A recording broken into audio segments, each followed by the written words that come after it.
Hello again, online peoples. Brian Dawson, a vicar of Havelock North in the Diocese of Waipu, and I am no longer young. I have to confess that. This is my 46th year on this earth, and even though, because I'm Anglican, many people still think I'm young, and occasionally I still get called the young vicar, trust me, I'm not young. The grey hairs that are sprouting are telling me my youth is something of the past, and sometimes I mourn that, but life goes on. Having said that I'm no longer young, I still spend a considerable amount of my time and my energy focused on matters to do with young people.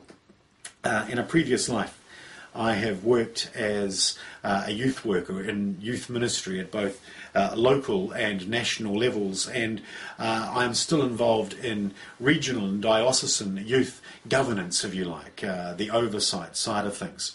And in all those contexts, I still regularly encounter fears and anxieties about the dwindling numbers of young people in our parishes and in our churches. We all know this. Everyone wants more young people. And everyone is concerned about the apparent failures of all sorts of good ideas to rectify this problem.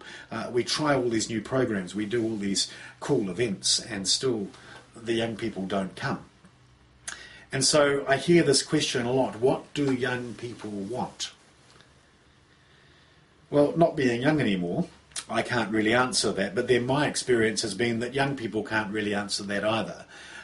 Sometimes they think they can answer that, but really, when push comes to shove, not so much.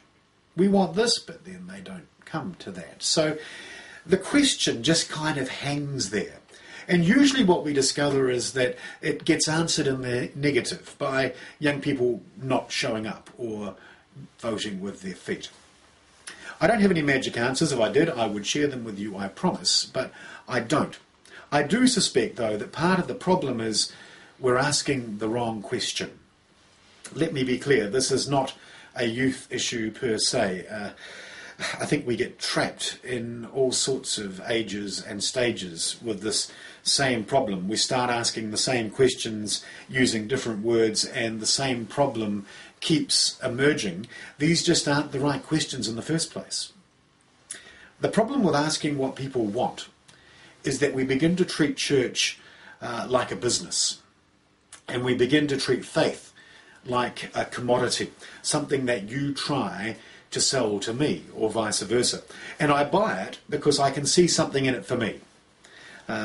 In technical terms, we call that moralistic therapeutic deism. Fancy terms, eh? Moralistic therapeutic deism. In other words, God is a spiritual money machine that will spit out help for me if I dial in the right numbers. That's simply put what that is. Working on that principle then, convincing people that this God stuff is for them, simply involves me selling it, marketing it, explaining to them why they need what I've got to peddle. Let's be clear, Jesus does not do that. Even the most basic review of what Jesus said and what Jesus did, and the way that he said it and did it, makes it very clear that Jesus was an absolutely rubbish marketer. Jesus uses terms like take up your cross, lay down your life, put yourself last. These are terrible ad campaigns. Who's going to buy a product that involves them not getting something they're looking for, but rather giving something up? Terrible marketing, and yet here we are 2,000 years later, someone bought it.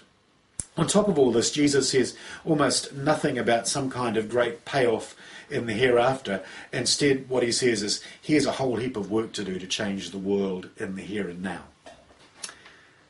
So maybe instead of constantly asking what young people want, the more important question is, what do young people need so that they too can be involved in this world-changing mission of God's? Maybe that's a better question. Or maybe there are other questions. What do you think? I look forward to hearing your comments.